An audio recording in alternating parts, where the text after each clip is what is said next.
Les malentendus, ça me déchire. Ça représente une majorité des sources de conflits. Et là, nous nous retrouvons devant un des plus tragiques malentendus qui soit dans le film de Zootopie. Judy est policière dans la ville de Zootopie. Elle progresse dans une enquête importante grâce à son nouvel ami Nick. Mais problème, l'enquête montre que les carnivores sont revenus à leur état sauvage. Après ces déclarations à la presse, Nick et Judy s'affrontent dans une dispute déchirante. La question est que la communication non violente aurait pu éviter cette souffrance? Chers amis, voici Zootopie. Nick et Judy vus par la communication non violente. Comme toujours dans le non-verbal, on peut déjà deviner des choses intéressantes. Les déclarations de Judy renvoient Nick à un passé douloureux. Un passé dans lequel il se faisait harceler pour ce qu'il était, un renard. Et quand Judy annonce que c'est la faute à génétique, Nick commence un raisonnement tragique dans sa tête. Il commence à se dire c'est quelque chose qu'on ne peut pas changer, ensuite il dit je suis dangereux, ensuite il dit les gens vont avoir peur de moi, et au final je vais être rejeté. En fait c'est normal d'avoir peur d'être rejeté, parce que avant, si on se faisait rejeter, on mourrait. On peut dire avec justesse que nous sommes les descendants et descendantes de celles et ceux qui sont restés. Voilà, donc l'intervention de Judy ravive des souvenirs durs. En fait c'est juste une couche que Judy ajoute par-dessus, ce n'est pas sa faute en elle-même. On peut plutôt voir ça comme un déclencheur, ce n'en est pas la cause. La véritable cause c'est le passé de Nick, et c'est ça notre point de départ. Et tout le reste, c'est dans sa tête, et ça s'est entassé depuis tout ce temps. Alors du coup, qu'est-ce qu'on pourrait faire à la place de Nick? Voici Nick. Écoute, Judy, ça m'a réveillé des souvenirs plutôt forts. J'aimerais bien que tu me racontes ton discours lorsque je serai disposé, mais là, il y a une barrière en moi. Est-ce que je peux te partager une partie de mon enfance pour t'aider à comprendre ma peur? Je me sens troublé et anxieux. Les images et les mots que tu as utilisés dans ton discours me font penser à des souvenirs douloureux. Je fais partie de ces mammifères. J'ai peur de générer de la peur, et j'ai peur de devenir comme eux, et donc d'être rejeté. Je veux pas te perdre, Judy. Juste, dis-moi que je ne te fais pas peur. Dis-moi que tu me fais confiance. Mais non, à la place nous avons est-ce que t'es sérieuse? Oh, c'est bien ce que je pensais, personne ne m'aime, je suis pas digne de confiance. Je dis pas que Nick c'est une victime, je veux dire, c'est normal. Je dis surtout que à force d'attribuer la responsabilité aux autres, on n'a plus la capacité à répondre aux événements. Autrement dit, on laisse les autres décider à notre place.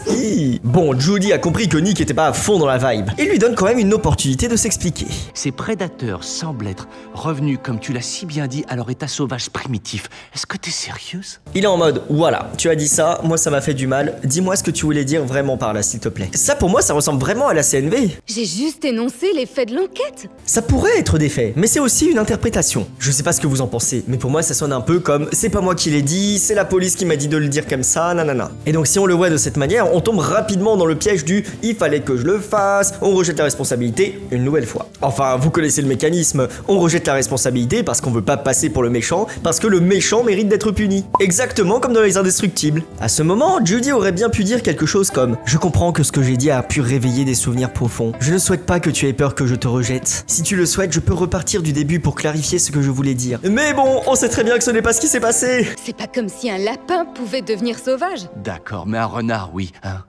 Arrête, je t'en prie, tu n'es pas comme eux. Entre nous, c'est quand même toi qui es plus susceptible de devenir dangereux que moi. La déconnexion est totale. Et après, lui sort, tu sais très bien ce que je veux dire, tu n'es pas comme eux. Zut! À ce moment, les émotions de Nick déforment le message. Et il est super important d'accueillir ces émotions avant d'envisager des solutions. Et alors moi, ce que j'en pense, c'est que Judy a pensé que Nick l'attaquait. Que Nick était en train d'essayer de dire, tout le monde peut devenir sauvage, même toi. Et donc, elle a cherché à se défendre. Maintenant, essayons d'écouter ça avec nos oreilles de girafe. Pas facile de mettre les oreilles de girafe, surtout quand on est attaqué. Mais si jamais on a la lucidité de le faire, quelque chose de formidable peut se passer. Quoi? Il semble que Nick soit en train de souffrir. Écoutons ce qu'il a à me dire plutôt que de chercher à me défendre. Je vois que tu es contrarié, est-ce que tu veux bien me dire quelle en est la source? Et donc là, Nick pourra dire ce qu'il a sur le cœur. Judy, j'ai peur que tu m'assimiles au personnage violent. Moi, je me sens bien avec toi, je veux continuer l'aventure avec toi. Ne m'abandonne pas, s'il te plaît. Mais bon, c'est triste, à la place, qu'est-ce que nous avons? Un malentendu. Tu crois que je pourrais tenter de te manger?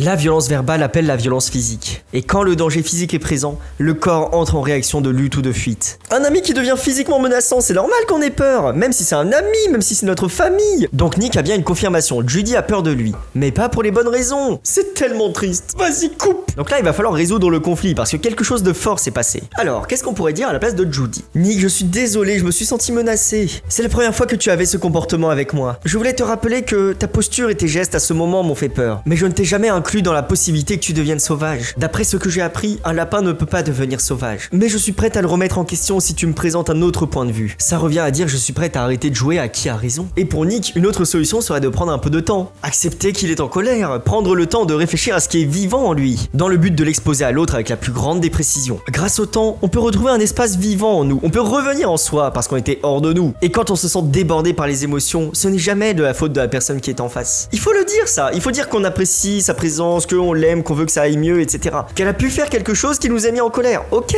Mais il faut pas que la personne pense qu'elle mérite d'être punie pour ça. Et une fois qu'on a fait cette pause, que nos besoins et nos émotions sont clarifiés, c'est le bon moment pour demander à en reparler et trouver des actions pour pas que ça se reproduise. Conclusion. On peut voir que la place de l'identité et de l'ego parasite notre connexion empathique. On cherche encore à coller des étiquettes. Prédateur, gentil lapin, méchante personne, c'est dévastateur. On aura l'occasion d'en parler en profondeur avec la vidéo de Vaiana. En attendant, je vous propose d'aller voir cette super vidéo de Laurent Gounel, elle est incroyable. Cette dispute révèle encore plein de points que j'aurais aimé aborder avec vous. Par exemple, pourquoi Judy a réagi comme ça? Pourquoi elle a cherché à se défendre? Et aussi pourquoi Nick a réagi par la fuite plutôt que de chercher à écouter ce que Judy avait à lui dire. J'espère que cette réflexion vous aura plu. Si vous avez des suggestions de disputes que vous aimeriez aborder, n'hésitez pas à me le faire savoir. Je vous donne rendez-vous pour la vidéo de Vaiana. Prenez soin de vous et de vos relations. Salut!